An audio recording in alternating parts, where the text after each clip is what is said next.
Graças e paz, queridos, tudo bem com vocês? Nós vamos iniciar aqui mais uma aula de hoje sobre a disciplina Escatologia e o nosso assunto é as 7 taças da ira de Deus, que se encontra ali no capítulo 16 de Apocalipse. Então, você quer aprender mais sobre o capítulo 16? Então, te convido para você assistir essa aula. E quero dar aqui algumas dicas para você então facilitar o seu estudo no livro de Apocalipse. O livro de Apocalipse ele precisa ser lido na sua casa com um papel e uma caneta na mão. Então adote um caderno para você anotar as informações que você não entendeu, para você anotar algo interessante que você quer aprender e assim então você aprender mais sobre esse livro. O livro de Apocalipse ele não pode ser lido com uma leitura superficial, certo? Ele precisa realmente ser compreendido nesse momento que você faz a sua leitura, a sua devocional. Então, a gente vai aqui expor versículo por versículo para que você possa aprender mais sobre esse assunto das 7 taças da ira de Deus, ok? Então, vamos aqui entender por que João usa essa figura das 7 taças, ok? Olha só como é interessante o versículo, o capítulo 25 de Jeremias, versículo 15, que diz assim: Pegue de minha mão este cálice com o vinho da minha ira, e faça com que bebam deles todas as nações a quem eu envio. Então, a primeira dica que eu dou para você entender um pouco mais sobre o livro de Apocalipse é lembrar que Apocalipse foi escrito por um hebreu, por um judeu, que é João. Então, o pano de fundo de Apocalipse ele se encontra ali no Antigo Testamento. Então, você quer entender melhor o livro de Apocalipse? Tenha um conhecimento sobre o Antigo Testamento. Busque nas fontes do Antigo Testamento é algo que vai ajudar você a compreender alguns capítulos de Apocalipse, não todos os capítulos. Então a gente tem aqui Jeremias, capítulo 25, o versículo 15, explicando o porquê do uso das taças ali no livro de Apocalipse, capítulo 16. Então, o que significa o cálice? O cálice é a taça onde se coloca o vinho, ok? Qual o efeito do vinho em uma pessoa que costuma bebê-lo? O vinho ele é capaz de embriagar essa pessoa. Ele deixa essa pessoa desnorteada, sem direção, ao ponto de cambalear, o que vai provocar insegurança no modo de se locomover dessa pessoa. Então, quando Deus ele dá de beber do cálice da sua ira, certo? Do vinho da sua ira, o que ele está querendo dizer é que esse vinho que representa a sua ira, esse cálice, ele vai embriagar as nações. Ele vai deixar as nações desnorteadas, inseguras, sem direção, cambaleando. Então, quando alguém experimenta a ira de Deus, ela fica dessa forma. O dinheiro não é mais a direção dela. As riquezas dessas terras não podem mais deixar essas pessoas de pé. Elas ficarão desnorteadas, experimentando ali o juízo de Deus. Então, o derramamento desse cálice representa aquilo que Deus faz às nações, certo? Ele faz essas nações experimentar dessa ira, desse vinho que representa o seu juízo. Por isso, a figura das taças, ok? Então, continuando aqui, a gente tem aqui um paralelo entre as 7 trombetas, que a gente já viu essa aula, com as 7 taças. certo? Então, vamos entender um pouco da diferença entre as 7 trombetas e as 7 taças. Nas 7 trombetas há um alerta de Deus ao mundo. Deus envia alguns juízos, alguns castigos sobre a humanidade, mas ele tenta alertar essa humanidade que a sua vinda está próxima, que o seu juízo está próximo, dando uma oportunidade de arrependimento. Já nas 7 taças é a consumação da ira de Deus sobre os ímpios. Não é mais um alerta. Deus já alertou, agora ele vai consumar o seu juízo. As 7 trombetas, elas atingem primeiramente o ambiente onde vivem os homens. Nas 7 taças, elas atingem desde o início, desde a primeira até a última, exatamente os homens e diretamente. Nas 7 trombetas, elas apresentam uma oportunidade ao arrependimento. Deus envia o castigo, mas diz: é tempo de se arrepender. É tempo da humanidade voltar-se para mim.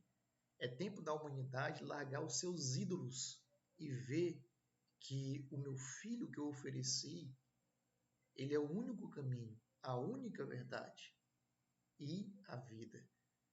Então, nas 7 taças, não tem mais essa oportunidade de arrependimento. Ela já foi esgotada. Então, Deus chega e então já derrama a sua ira sobre a humanidade. E essa ira ela é progressiva. Quanto mais vai se passando as taças, a ira de Deus vai aumentando, até atingir o seu ápice na 7ª taça. Então, as 7 trombetas elas atingem apenas 1/3 da natureza e 1/3 dos homens. As 7 taças elas trazem uma destruição completa, certo? Ela vem trazer devastação completa. A ira total de Deus, então, é derramada. Ok? Então, esse paralelo aí é muito interessante para a gente entender a diferença das 7 trombetas e das 7 taças.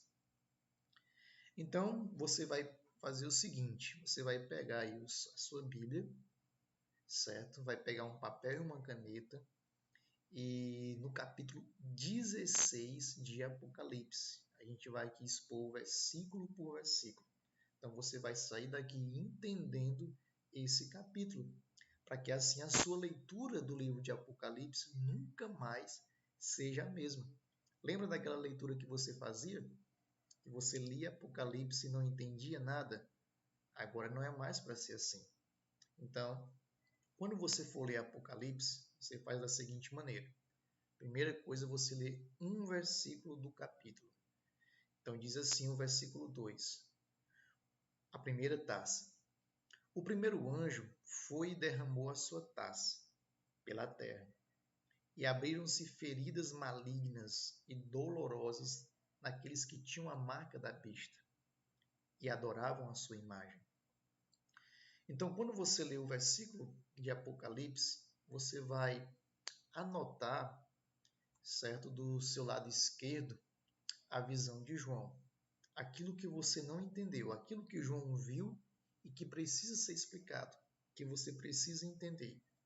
Do seu lado direito, você vai procurar anotar o significado dessa visão de João. E assim você vai entender o texto. Então, lado esquerdo, a visão de João. Do lado direito, o significado, certo? Assim você vai entender melhor todo o livro de Apocalipse. Então, vamos lá, do lado esquerdo. O que é que João viu? João viu uma taça derramada pela terra. O que é que isso significa? A primeira taça ela foi derramada sobre a terra. Então, isso significa que o juízo de Deus irá atingir a terra e os seres que nela vivem. Então, esse juízo será derramado na natureza e também sobre os homens, certo? É isso que significa. Então, o juízo começa na natureza, depois ele progride para atingir os homens. Então, João também viu feridas malignas e dolorosas nas pessoas, conforme o versículo 1. Então, o que significa feridas malignas e dolorosas que veio com essa primeira taça? Então, algumas pessoas interpretam no sentido literal, parecido com a sexta praga egípcia e com a experiência que Jó viveu com as doenças que atingiram o seu corpo. Outras pessoas, elas interpretam essas feridas malignas e dolorosas que essa primeira taça trouxe como algo simbólico, certo? Simbolizando ali as aflições da alma quando Deus começar a derramar a sua ira definitiva sobre a terra e sobre a humanidade. Perceba que essa primeira taça, ela atinge a terra, a natureza sofre, os mares vão sofrer, as árvores, a vegetação irá sofrer, o espaço irá sofrer.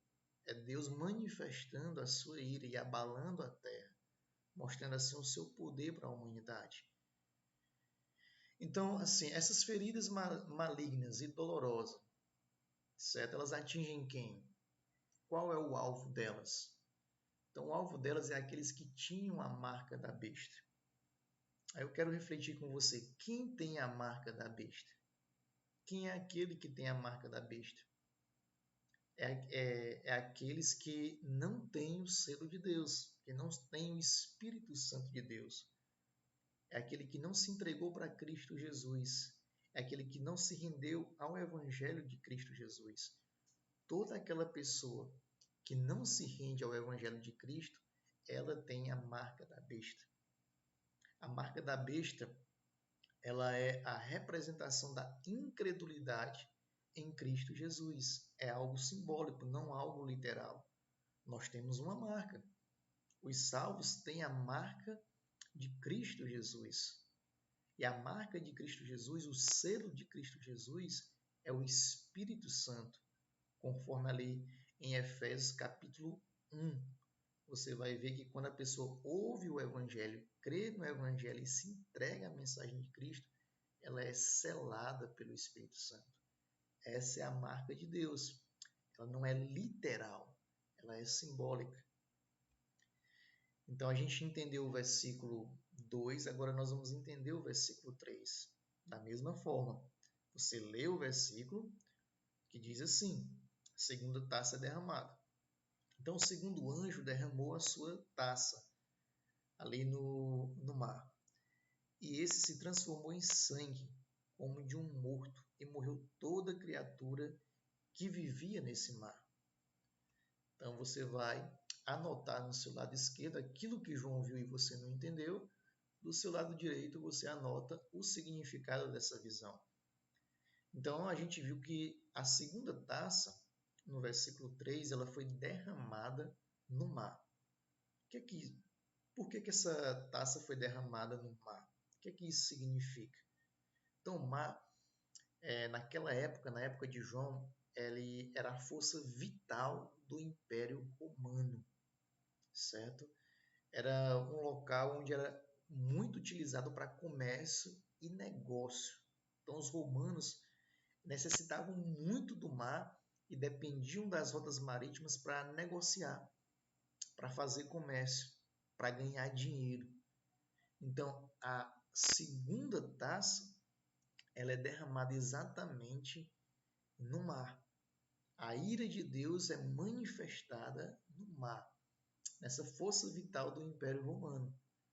Então esse mar, quando experimenta essa ira de Deus, ele se transforma em sangue, que faz ali um paralelo com a primeira praga egípcia, certo? Onde as águas do rio Nilo se transformaram em sangue.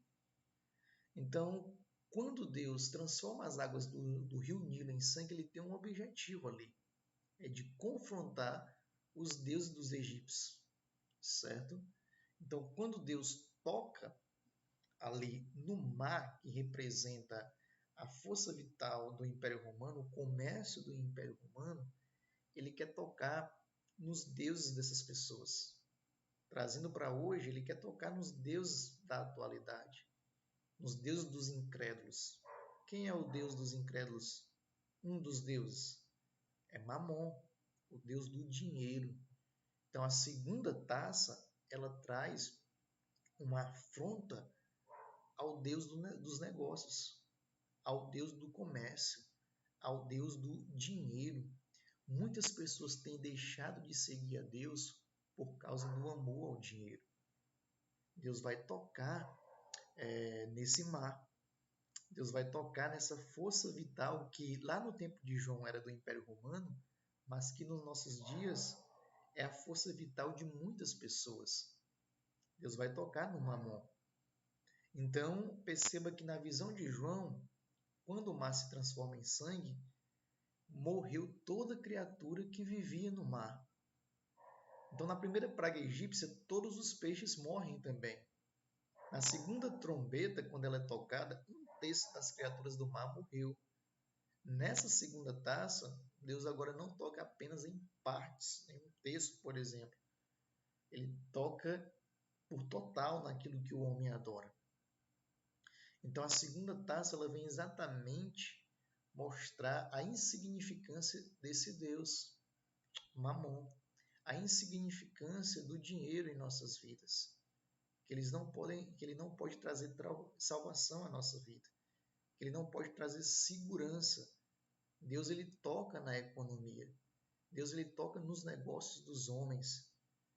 E então as pessoas ficaram abaladas, assim como elas ficaram abaladas lá no Egito, certo? É isso que a segunda taça significa. Deus toca na economia, Deus toca em Mamon, Deus toca no dinheiro, certo? Deixando assim as estruturas do homem abaladas. Então, continuando, nós temos aqui a terceira taça derramada, o terceiro juízo de Deus, que se encontra em Apocalipse 16:4. Vamos ler? O terceiro anjo derramou a sua taça nos rios e nas fontes, e eles se transformaram em sangue. Então, a visão de João aqui é: a taça agora foi derramada não no mar, mas ela foi derramada nos rios e nas fontes. O que é que isso significa? É uma continuação. É um juízo econômico de Deus. Ele toca na economia, ele toca no comércio, ele toca no dinheiro. As águas se transformando em sangue. Olha só o que é que diz em Salmo 78:44. Transformou os rios dos egípcios em sangue, e não mais conseguiam beber das suas águas. Então, quando Deus toca nas águas egípcias, ali do rio Nilo, os egípcios não conseguem beber daquela água, certo? Então, o que é que isso significa? Que os incrédulos não poderão encontrar na economia segurança e paz. Assim como os egípcios que consideravam o rio Nilo como um deus, como um rio que trazia prosperidade para o Egito, assim também serão as pessoas que experimentarão desse juízo de Deus. Os egípcios procuraram segurança no Nilo, prosperidade no Nilo. Quando as suas águas foram tocadas, eles não conseguiram encontrar paz e segurança, prosperidade. Muitas pessoas elas procuram segurança, paz, prosperidade nos negócios. Mas quando Deus toca nesses deuses, elas então concluem que a sua segurança, a sua paz, a sua salvação, a sua prosperidade, ela não está ali em seus negócios. Ela só pode ser encontrada em Cristo Jesus. Então é isso que significa essa taça derramada.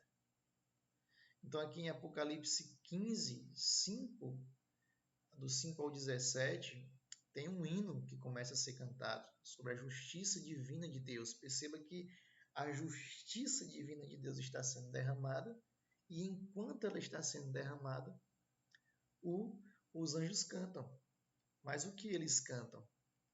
Então ouvi o anjo que tem autoridade sobre as águas dizer: Tu és santo, Tu, o santo que és e que eras, não diz que há de vir.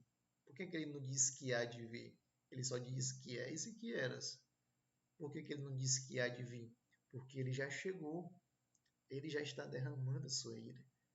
Porque julgaste essas coisas?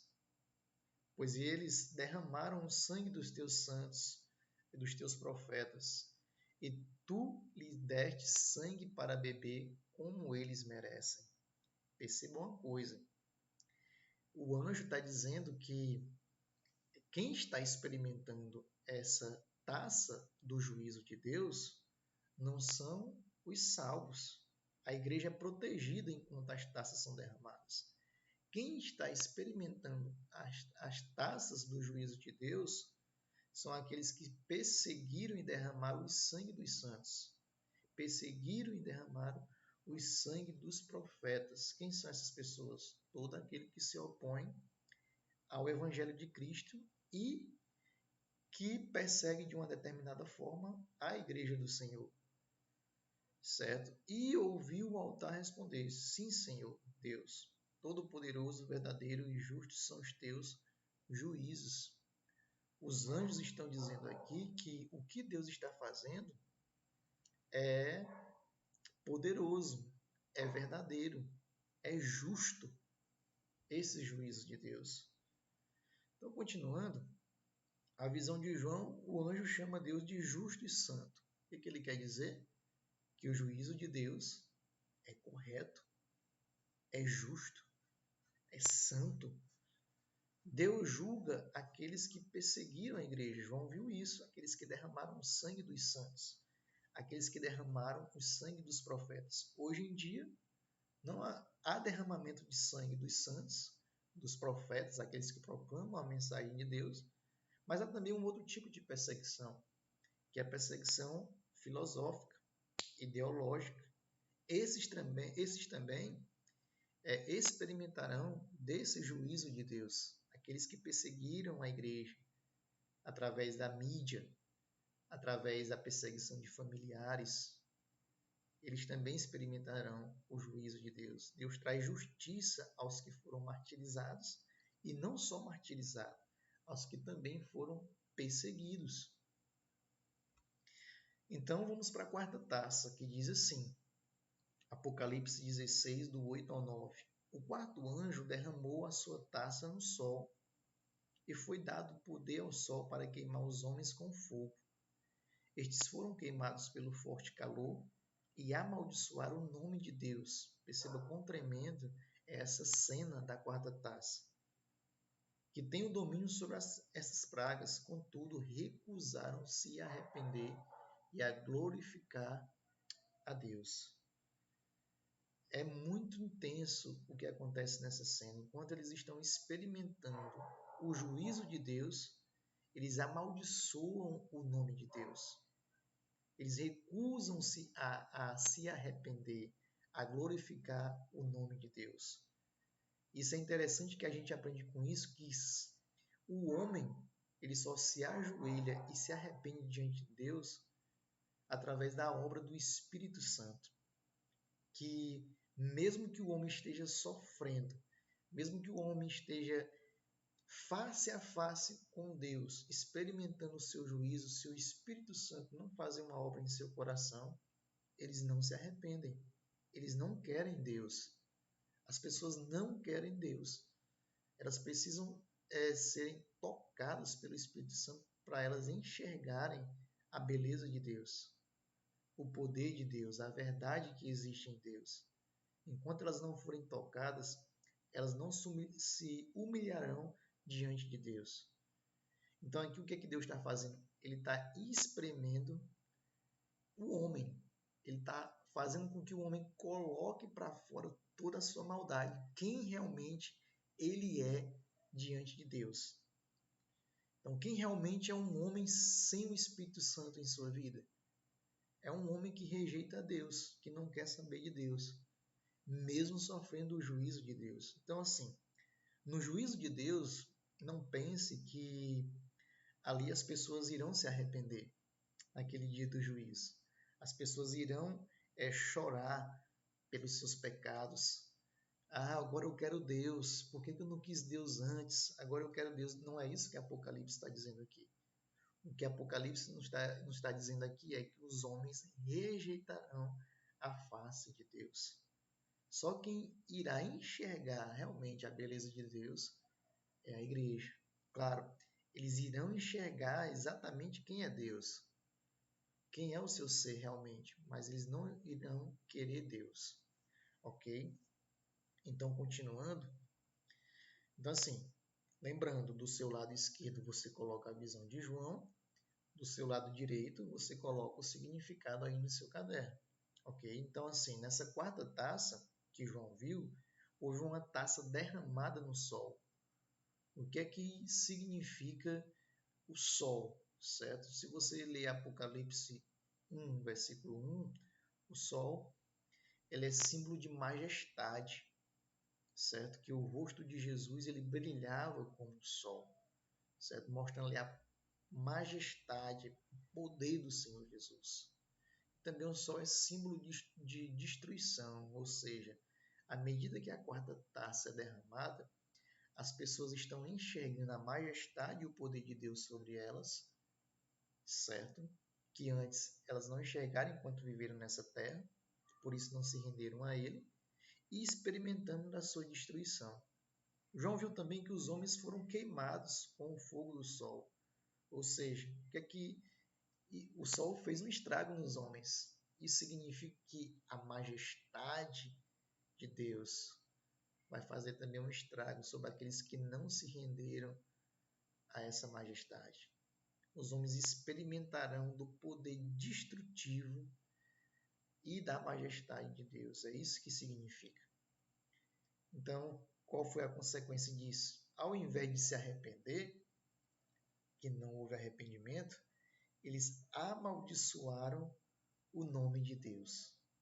Mesmo diante do sofrimento, muitos se recusarão a se arrepender. É isso que significa. Então, no juízo final, mesmo diante do sofrimento, as pessoas não irão se arrepender. Não vai ter tempo para arrependimento. Arrependimento é enquanto elas ainda estão vivas, enquanto Jesus não volta, ainda há chance para se arrepender. Depois que ele voltar, não haverá mais chance. A quinta taça vai do versículo 10 ao versículo 11. Diz assim: O quinto anjo derramou a sua taça sobre o trono da besta, cujo reino ficou em trevas. De tanta agonia, os homens mordiam a própria língua e blasfemavam contra o Deus dos céus, por causa das suas dores e das suas feridas. Contudo, recusaram arrepender-se das obras que haviam praticado. Certo? Uma cena também muito forte, muito triste aqui. Então vamos ver o que cada visão de João significa. A primeira coisa que João viu aqui na quinta taça foi que a taça derramada, essa quinta, ela foi derramada sobre o trono da besta. O que é que isso significa? Que agora o alvo do juízo de Deus é a besta. E quem é a besta? A besta é o anticristo, é o homem que vai se levantar para perseguir a igreja do Senhor Jesus, certo? Então, isso significa que o trono desse homem ele é temporário, porque ele também vai experimentar a ira de Deus. A perseguição à igreja não ficará impune para esse homem, certo? Lembra que ele é um ser carnal, certo? Ele realmente é um ser, ele não é um espírito. Ele realmente é um ser que vai nascer nessa terra, ou que já nasceu, e que vai influenciar as nações a se voltarem contra Deus e contra o Evangelho de Cristo e contra a sua igreja. A consequência dessa taça derramada é que o reino ficou em trevas. Trevas aqui faz uma referência ao juízo de Deus, certo? Olha só o que aqui diz Amós 5:20. O dia do Senhor será de trevas e não de luz. Trevas ela provoca medo. Trevas ela provoca insegurança, dúvida. Então, o dia do Senhor é um dia de medo, de insegurança, de dúvida para aqueles que não acreditam em Cristo. A igreja do Senhor estará protegida nesse dia. Então, eles experimentaram esse juízo e a consequência disso é que eles mordiam a própria língua, certo? Eles mordiam a própria língua. Isso dá uma ideia de que do choro e ranger de dentes, do sofrimento eterno, certo? Do juízo eterno. Então, é uma agonia eterna quando a pessoa experimenta o juízo de Deus, uma agonia na alma da pessoa. Essa morder a própria língua representa a agonia que os incrédulos irão experimentar no dia desse juízo. E eles recusaram-se a se arrepender, certo? Então, representa aqui um coração duro, certo? A gente tem aqui um exemplo bem clássico, que é o exemplo de Faraó, onde Deus endureceu o seu coração para mostrar exatamente quem era Faraó sem Deus. Apesar de ter experimentado as pragas ali do Egito, ele não se arrependeu.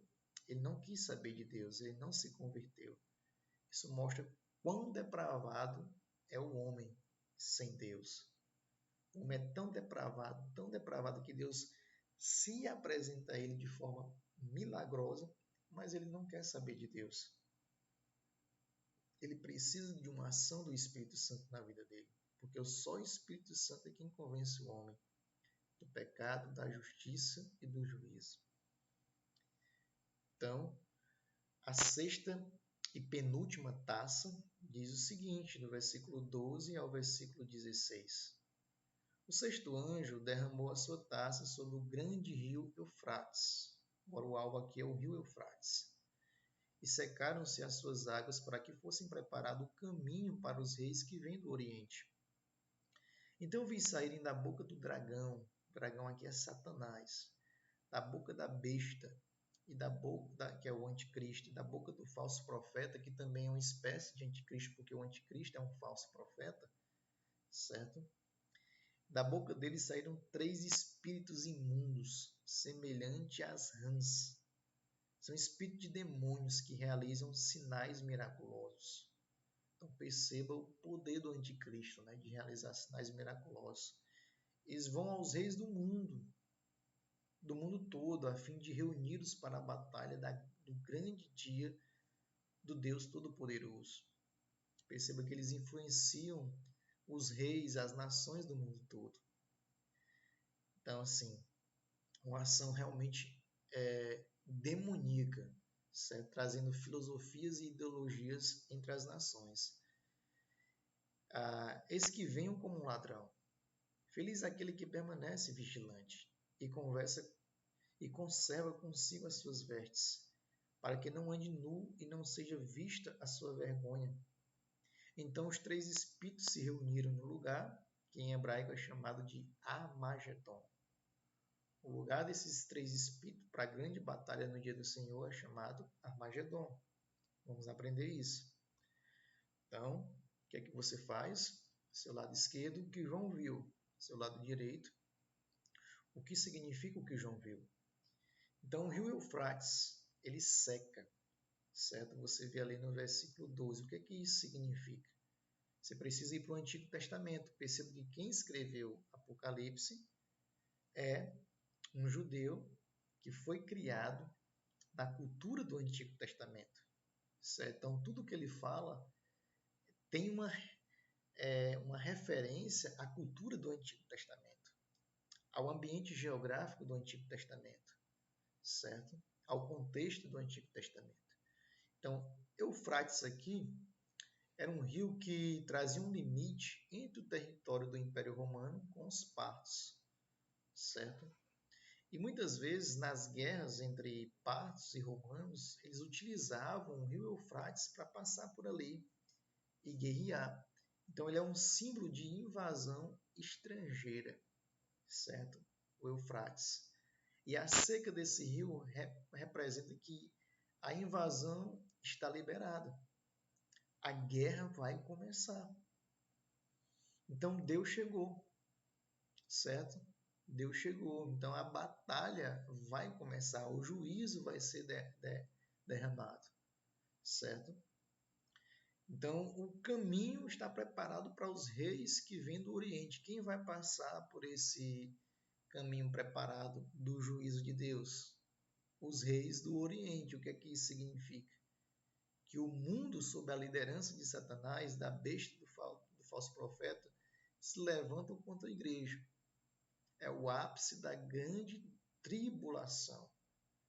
Então, aqui que o caminho está preparado para os reis que vêm do Oriente, quem vai passar por esse caminho do juízo é todo aquele que, sob a influência de Satanás e do anticristo, perseguiu a igreja. Então, ali é como se fosse o ápice. A besta e Satanás estão aqui levantados para perseguir a igreja em definitivo. E Deus permite isso. E é nesse momento que Deus aparece para destruí-los com um sopro de sua boca. Então, os demônios que saem da boca, né, do anticristo, do dragão, que é Satanás, certo? Eles são semelhantes a rã.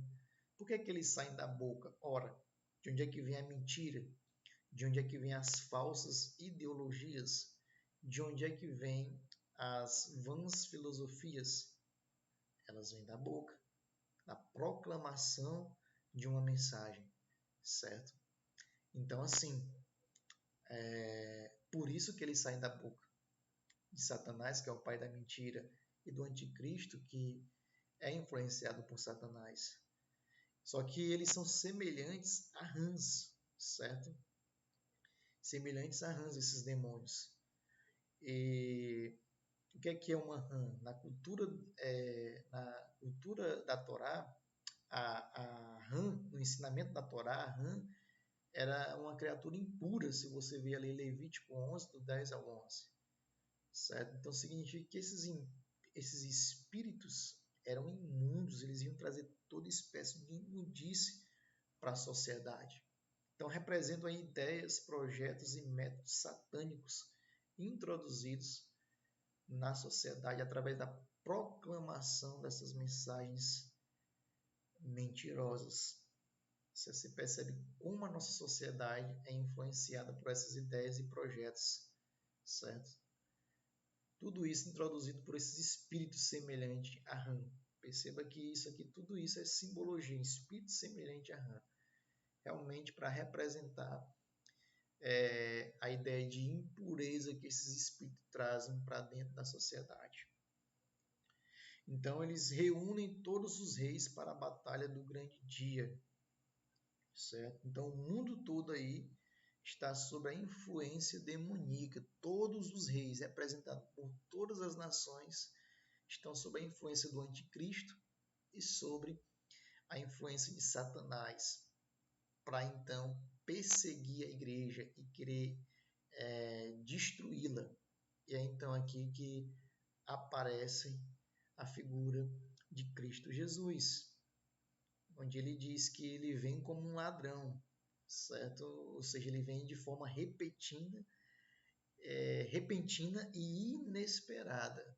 Quanto menos se espera, Cristo vai aparecer e vai destruir o anticristo com o sopro da sua boca. Ele diz: os que estão vigilantes e com as suas vestes serão abençoados. Ou seja, quando você está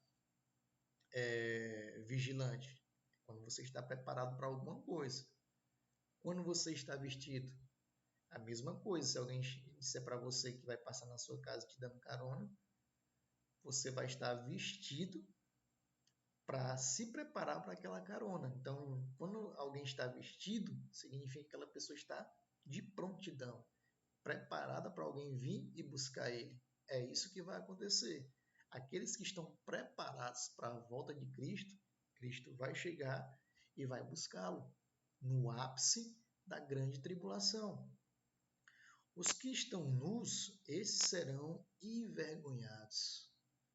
Então, os incrédulos aqui representam, a nudez representa aqui os incrédulos, certo? Porque os incrédulos estão despreparados, eles estão nus, eles nunca se prepararam para a chegada de Cristo Jesus.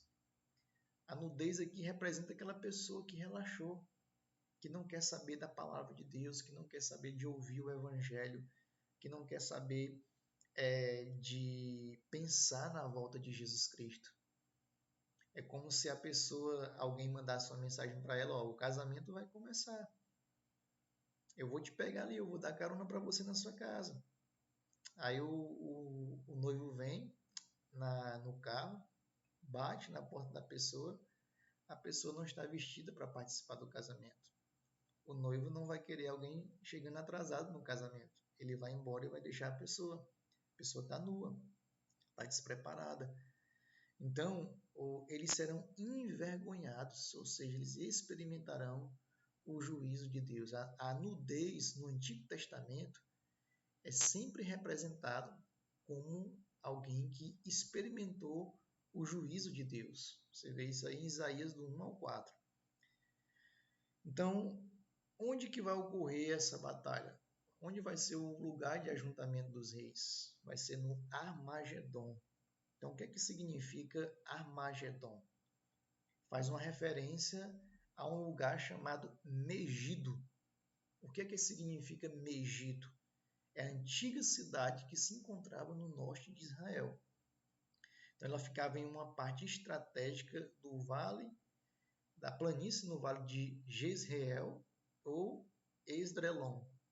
Então, vamos lá novamente para você não perder o foco. O que é que significa Armagedon? Está ligado à cidade de Megido, um local estratégico para batalha.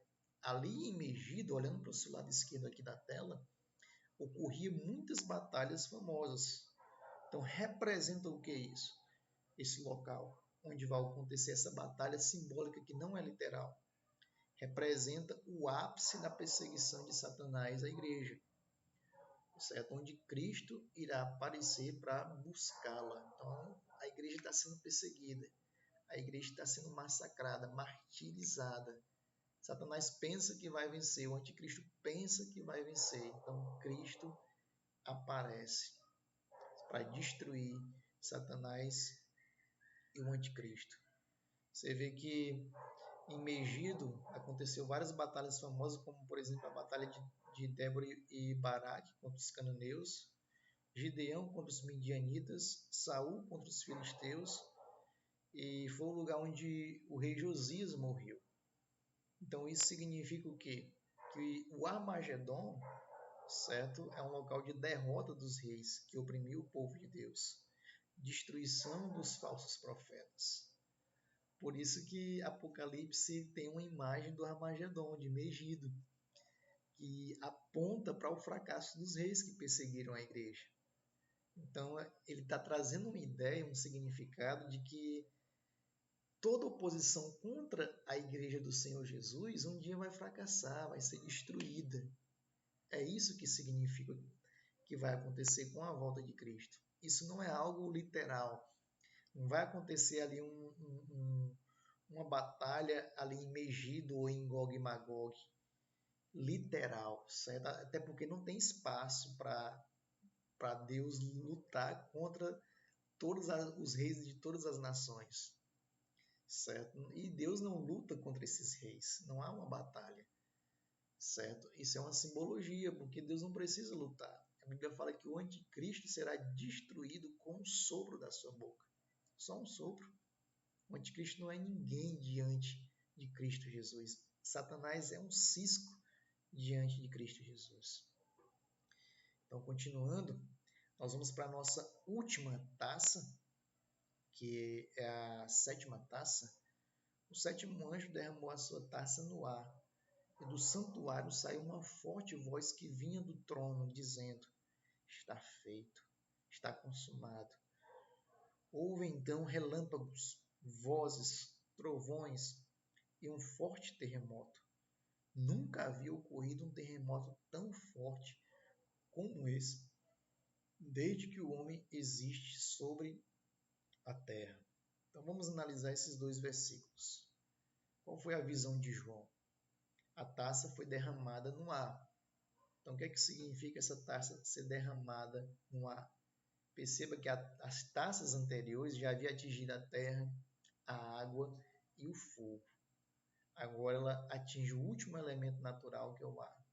Significa que algo está sendo finalizado. O juízo de Deus está sendo finalizado. Então ouviu-se uma voz dizendo: está feito. O que é que isso significa?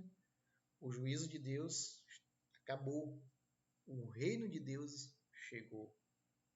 Certo? Está consumado a obra do juízo de Deus. Então viu-se relâmpagos, vozes, trovões e um forte terremoto ali no versículo 18. O que é que isso significa?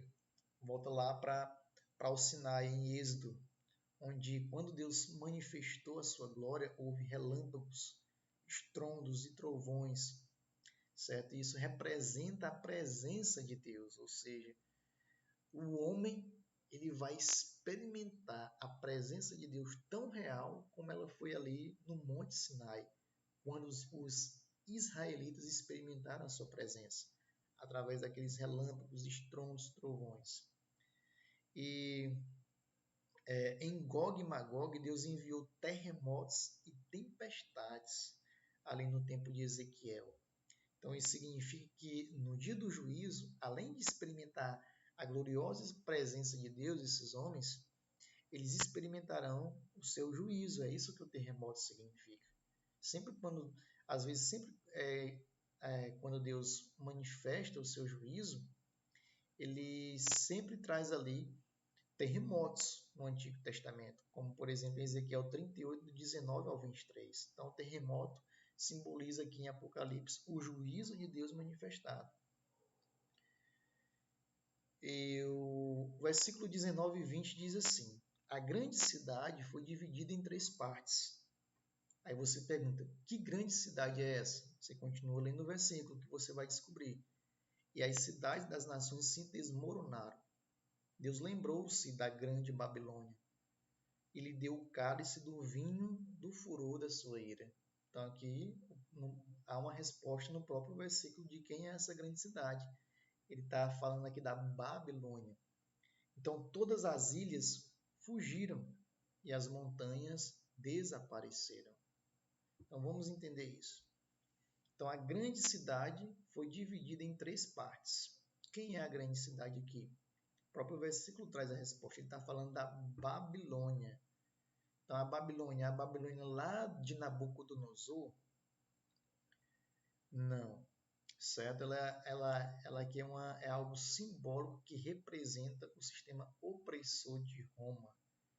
Então, a Babilônia muitas vezes é usada em Apocalipse para realmente lembrar a Babilônia lá de Nabucodonosor, que foi uma Babilônia opressora do povo de Deus, uma Babilônia imoral e idólatra. Então, quando Apocalipse fala de Babilônia, ele está apontando para todo o sistema opressor, imoral e idólatra que governa esse mundo. Então, aqui representa esse sistema opressor de Roma na época de João. Hoje, na nossa época, representa todo o sistema opressor, imoral e idólatra que persegue a igreja. Então, ela foi dividida em 3 partes. Significa que ela foi totalmente destruída, certo? E as cidades das nações se desmoronaram, ou seja, todos aqueles que apoiaram esse sistema foram destruídos com o reino, com o juízo de Deus. Ou seja, todas as nações que apoiam o anticristo, todas as nações que irão viver a filosofia do anticristo, certo? Ou que já vivem, elas serão destruídas no dia do juízo, o seu pessoal. Então, versículo 19, a Babilônia prova do cálice da ira de Deus. Então, a gente tem aqui, ali nas trombetas, o anjo levando até o altar de Deus as orações dos santos, onde os santos perguntam, até quando, Senhor, o Senhor vai esperar para trazer juízo sobre aqueles que derramaram o sangue dos teus santos? E Deus está lembrando dessas orações. Deus está lembrando dos crimes e provocado por esse sistema opressor, por todo aquele que faz parte desse sistema babilônico. Então, a maldade deles não ficará impune. Então, Deus vai fazer com que esse povo beba do cálice da sua ira. Então, no versículo 20 diz assim: as ilhas fugiram e as montanhas desapareceram. Sempre quando ilhas, montes, céu desaparecem no Antigo Testamento, ele aponta para o dia do juízo do Senhor. Então, mais uma vez apontando aqui para o dia do juízo. No Apocalipse 21, o último versículo, diz assim: caíram sobre os homens, vindas do céu, enormes pedras de granizo, de cerca de 30, olha o peso de cada uma, 35 quilos cada. Certo? Então, quando muito granizo cai sobre as pessoas, é até capaz de matar as pessoas. Agora pense cada pedra ali com cerca de 35 quilos. Aqui é para mostrar o tamanho do estrago que o juízo de Deus vai chegar sobre as pessoas. Então, o que eles fizeram, mesmo morrendo? Eles blasfemaram contra Deus por causa do granizo, pois a praga foi terrível. Apocalipse 21. Então, pedras de granizo caem sobre os homens. Então, quando o granizo cai sobre o pessoal ali no Antigo Testamento, é sempre uma referência ao juízo de Deus. O juízo de Deus aqui está sendo finalizado. Então, blasfemaram contra Deus. Eles recusaram a se arrepender. Certo? Então, assim como os egípcios e Faraó não dão ouvidos à mensagem divina, eles também se recusam a dar ouvido no dia do juízo. Certo? Então, que essa aula possa ter abençoado você e você agora vai poder aí ter entendido o capítulo 16 de Apocalipse. Que Deus abençoe você. Essa aqui é a nossa referência. Se você quer aprender mais sobre Apocalipse, é só comprar um desses livros. Que Deus abençoe.